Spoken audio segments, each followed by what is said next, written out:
Hey guys, this is Mr. Agel, and today I'm going to be doing a review video on rhetorical analysis. So, rhetorical analysis is all about analyzing an author's use of rhetoric. So, rhetoric is basically the art of effective or persuasive reading or writing, especially how authors use certain figures of speech and other techniques to affect their audience. In society today, rhetoric normally carries like a negative connotation.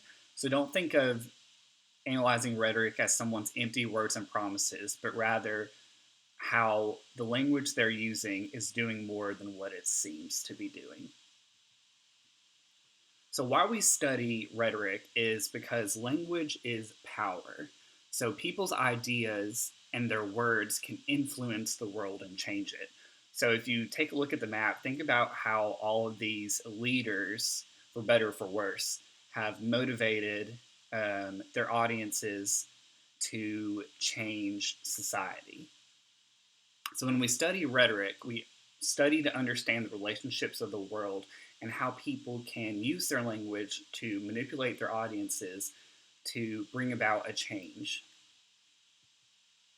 Okay, so what is rhetorical analysis? So, rhetorical analysis is different from argument because instead of arguing a piece, you're going to be writing about what makes a piece of writing work. So basically, we're going to be looking at persuasive techniques and content that an author uses to reach their particular audience. So when we do rhetorical analysis, what we do is we break down individual components of a text.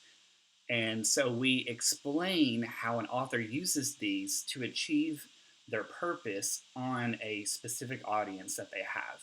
So basically, we are dissecting a text and we are determining and explaining what makes it work. So think of rhetorical analysis as like a puzzle. So basically, you are breaking down the text and looking at how all the individual parts, like little puzzle pieces, connect and support each other so that at the end it creates a unified message. And so, one thing to keep in mind is that the audience at the end of the text isn't the same as the one at the beginning. So, when we do rhetorical analysis, we think about what moves the author makes to get their audience from point A, so how they're thinking, believing, or feeling, to point B, how the author or where the author wants them to be. And they do this by using various techniques. Okay, so we need to basically go over some fundamentals on looking at rhetorical analysis. So the rhetorical appeals, ethos, pathos, logos, is kind of like the bread and butter of rhetorical analysis. So this is just a quick overview. So pathos is when an author makes the audience feel emotions to move them. So we look for pathos by recognizing an author's emotionally charged language or emotionally charged ideas that they use. Now, ethos is all about character and credibility. So, for an author to reach an audience, they need to appear credible to them in order for the audience to buy into their message. So, remember, speakers want to come across as a particular person to their audience. So when we look at a text, we need to see what aspects of their personality comes through. And remember, speakers want to be liked and trusted by their audience. Logos is an appeal to logic, so it's not just data and statistics, but it's the embodied thought in a text.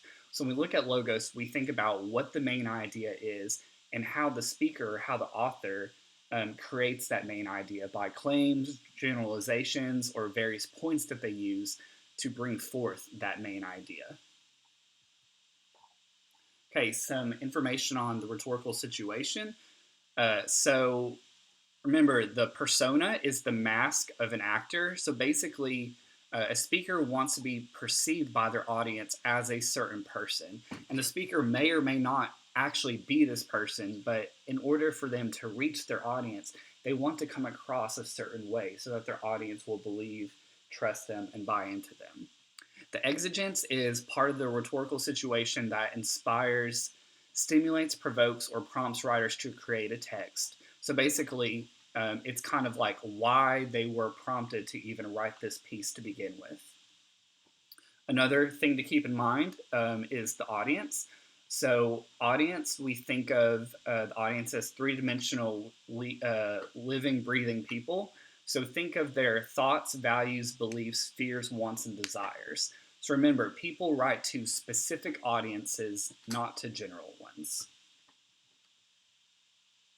Okay, so again, the rhetorical situation of a piece is key to understanding why an author uses certain strategies.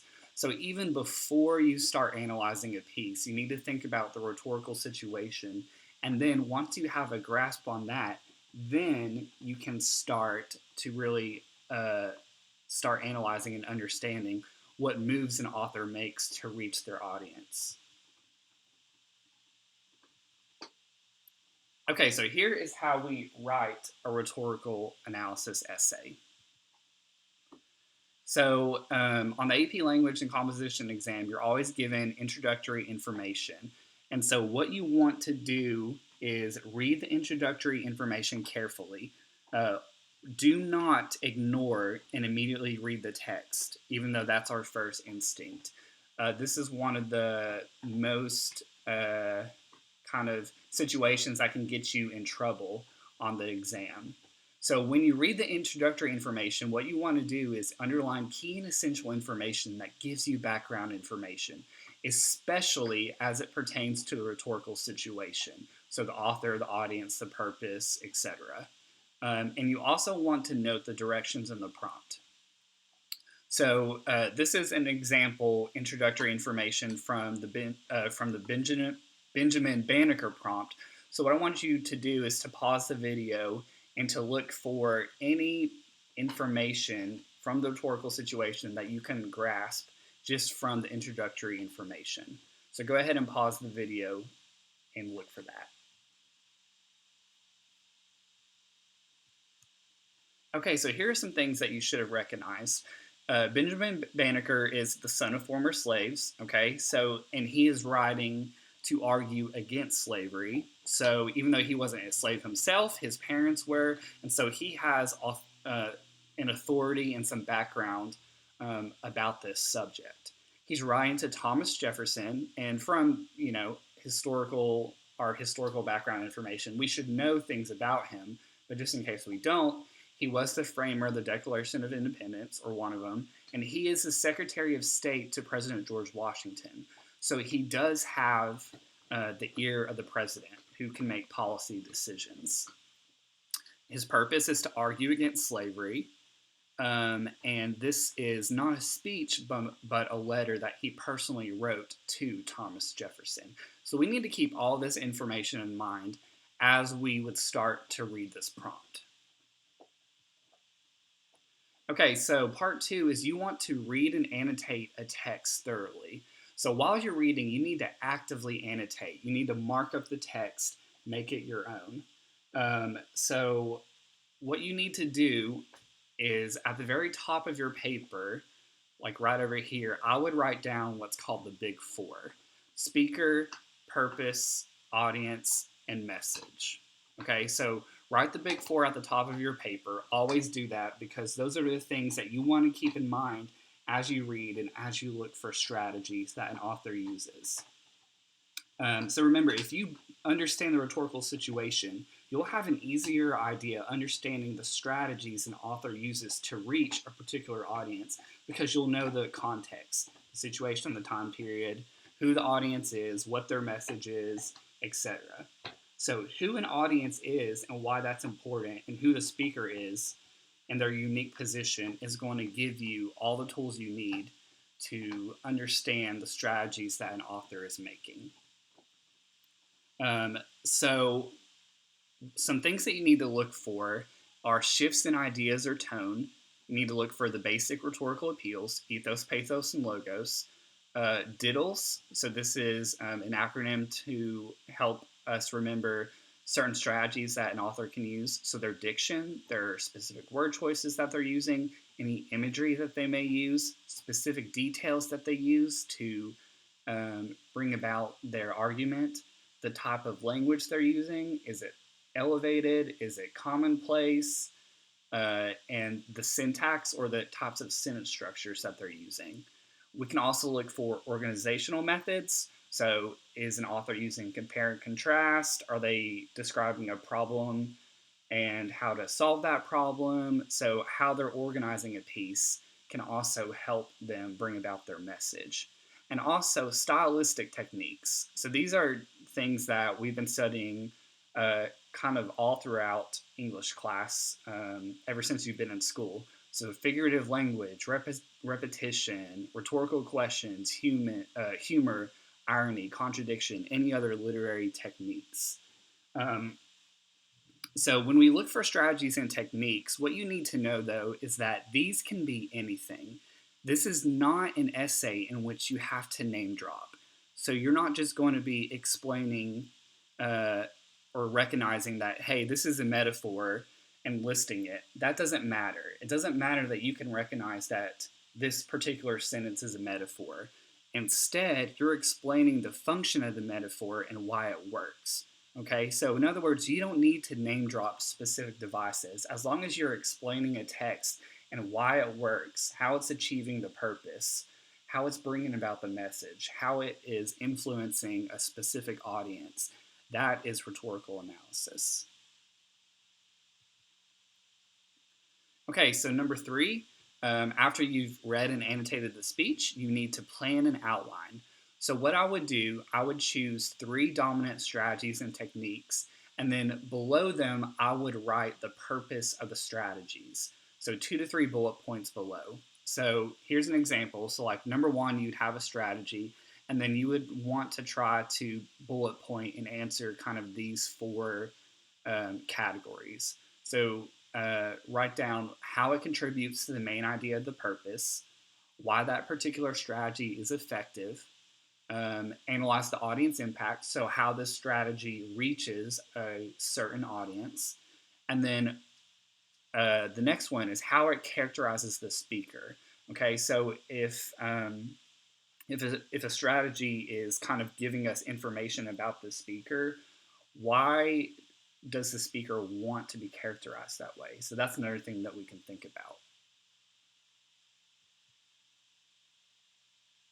Okay, so the introduction, what you want to do in the introduction for a rhetorical analysis essay is to keep it very brief. But basically, what you need to do is you need to explain the purpose of the speech in the text and then explain the desired audience. So basically, all the parts of the rhetorical situation, you're just going to give a brief overview of those parts. And then after that, you're going to write your thesis statement. So this is when you list the strategies that you're going to discuss in your body paragraphs, and then you're going to put the purpose. So why an author uses those strategies. Okay, so for example, in his letter, so this is the occasion, Thomas Jefferson, the at the time U.S. Secretary of State, so discussing the specific audience, Benjamin Banneker, okay, so I'm recognizing the speaker, argues against the injustice of slavery. So there's the purpose for the speech. Now I'm going to get to my thesis statement. So Benjamin Banneker makes a case to end slavery. So there's his function. This is why he's using the strategies. By his use of religious appeals, emotional diction, and by pointing out the country's history with England to highlight the hypocrisy of the institution. So I've listed my strategies, and basically each body paragraph that I have, I would make sure that I would discuss each of these points. So again, on your introduction, you keep it very brief, but kind of describe the rhetorical situation, and then list your strategies, and then put why they're being used. So what the function of them is. So you can approach this essay in two different ways as far as organization goes. So you can explain the essay in chronological order. So basically, you can analyze it kind of from start to finish and analyze the techniques that you listed in your thesis statement as you go along. Or you can organize this by strategy. So you could discuss each of the strategies that you recognized as separate body paragraphs. It's kind of up to you. So I prefer to go in chronological order because that helps me, because I think how a text starts and how it finishes is really important. But again, it's kind of up to you, whatever works best for you. So here is an example of kind of how a body paragraph would work. And again, you don't have to follow this specifically, but for those of you who need kind of more of an outline or more of kind of a scaffold to help you, especially as you start rhetorical analysis, this can really help you. So I would always start with a topic sentence noting the main idea of the section, and then you want to lead up to your evidence. So instead of immediately putting down your evidence, you want to explain how your strategy is being used in the text. And then you provide your evidence. So what I think is best for the rhetorical analysis essay is to work the quotes within your own words. So instead of choosing a whole sentence, you're just using the bits that you need to kind of point out the strategy that you're going to be discussing. But if you need to, you can provide a direct quote of like a whole sentence. But what you don't want to do is you don't want to overquote. And then finally, what you want to do is explain the quote thoroughly. Okay, so you need to provide commentary, and this is the most important part, and this needs to be done in at least like 2 to 3 sentences per quote. So what you need to do is you need to explain how this helps the writer achieve their purpose. You need to write about how this helps advance the message of the writer. And then you need to identify the effect of the quote on the audience, and then repeat the steps as necessary. So explaining the strategies, so commentary. Remember, commentary is simply just commenting on the evidence that you provide. You're dissecting it and you're explaining why it makes a text persuasive. So these are 4 questions that can really help you develop commentary. So if you're having trouble with rhetorical analysis, I would suggest you use these questions to help guide you. So how is the strategy working in your specific example? Why did the author or speaker use the strategy on this specific audience? How does the strategy advance the purpose of the text? So how is this informing the ideas that the text is trying to bring forth, or how is it convincing their audience of the main idea of the text? And then how does this strategy reach the audience? So why did the author use this strategy on their particular audience? Why would it work on this audience? And then what is its intention to make them feel? So what do they want the audience to feel? This is another chart that I modified from a webinar from College Board. So you can use these questions as well to help guide you in your discussion on the impact of evidence. Okay, so here is an example body paragraph that one of my students wrote a few years back. And this was a body paragraph on MLK's letter from Birmingham jail. So what I want you to do is to pause this video, read over it, and analyze the commentary that the student is using. So you'll notice that the student is pointing out elements of the rhetorical situation and analyzing the evidence's impact on the rhetorical situation. So again, pause it, and I want you to look for the commentary that the student is using, but also how the commentary is discussing the rhetorical situation. So take a moment to do that.